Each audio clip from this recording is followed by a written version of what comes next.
Masasayang reaksyon ni Julia, Marjorie at Gerald Anderson sa pagkakakulong ni Jay Sonza. Balitang ipinagbubunyi ngayon ni Julia at Marjorie Barreto maging ng boyfriend ni Julia na si Gerald Anderson ang nangyaring pagkahuli at pagkakakulong ng veteranong broadcaster na si Jay Sonza.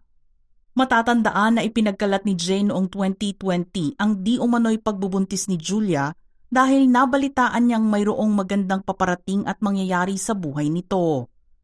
Itinago niya ang tungkol dito at nang ilabas sa publiko, sinabi niyang ang magkasintahang aktor at aktres ay excited na sa una nilang anak dahil ang kanyang kapitbahay na aktres ay magiging isa ng ina.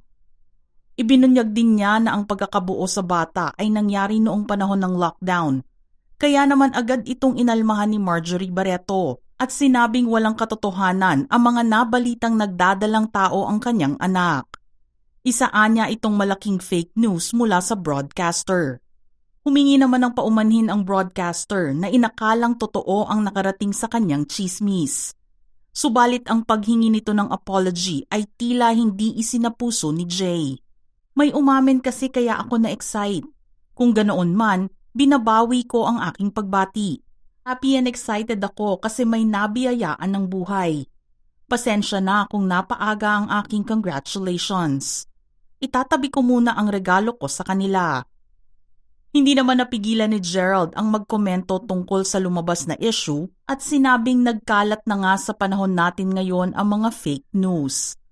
Pero hindi naman pinalampas ni Julia ang mga nasabi ni Jay noon kahit pa ito ay humingi ng tawad.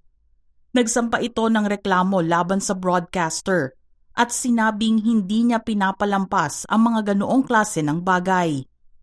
Kahit maraming mga lumabas na chismis sa aktres noon na kanyang isinantabi lang, ang ginawang pambabastos sa kanya ay hindi na niya babaliwalain pa. Ang reklamo ay isinampa sa National Bureau of Investigation Cybercrime Division at hiniling na imbestigahan ang hindi totoo at mga irresponsableng pahayag ng broadcaster na ginawa niya sa kanyang social media. Ayon naman kay Marjorie, nakakasama ang claim ni Jay na nagdadalang tao ang anak sa mga kontratang pinirmahan ni Julia. Hindi rin daw nirespeto ng broadcaster si Julia na isang babae at bata at sinabing makakasira ang fake news sa pagtatrabaho niya. At dahil sa kinasasangkutang issue ngayon ni Jay Sonza, muling lumutang ang mga litrato ni Julia habang ginagawa nito ang filing ng complaint laban sa broadcaster. Ang pagtuloy sa reklamo na ito ni Julia ay para maturuan ng leksyon ang mga taong nagpapakalat ng maling impormasyon at maging sa mga nakakasira sa buhay ng isang individual. Hindi man nakuha ni Julia, Marjorie at Gerald ang hustisya sa pagsasampa ng reklamo laban kay Jay dahil tila natabunan na ito ng ibang mga problema, marami ang nagsasabing na ipaghiganti naman sila dahil sa pagkakulong ni Jay. Arestado nitong mga nagdaang linggo si Jay Sonza dahil sa kasong alleged syndicated illegal recruitment at estafa na isinampa sa kanya ng mga taong naloko niya. Ang pagkakahuli rito ay nangyari noong July 18 bago ito magtungo sa Hong Kong.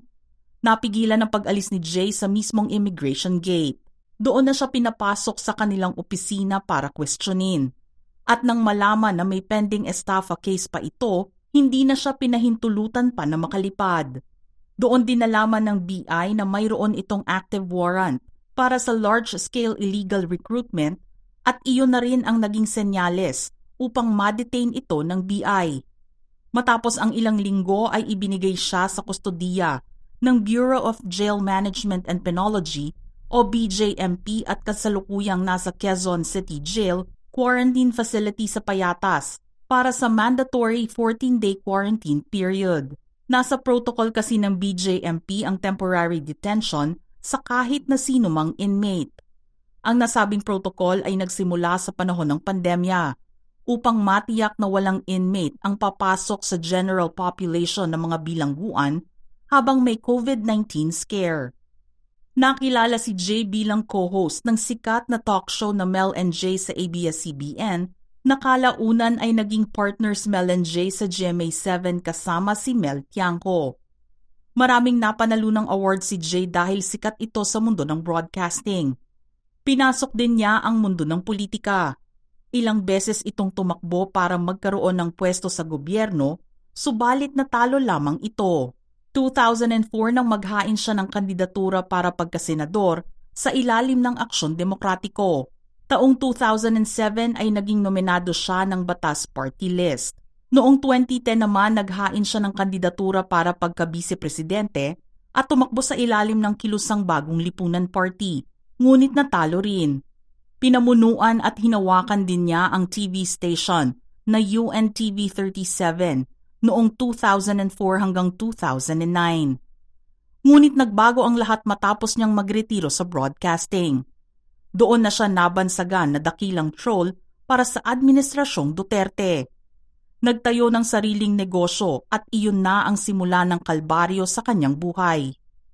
Ayon sa Department of Justice, sino mang indibidwal na mapatunayang nagkasala ng estafa ay maaaring parusahan ng pagkakakulong ng hanggang 20 years. Depende sa halaga ng pinsala. Ang syndicated at large-scale illegal recruitment ay isa namang non-bailable offense na may parusa ng pagkakulong mula 12 hanggang 20 years at multang hindi bababa ng 2 million pesos.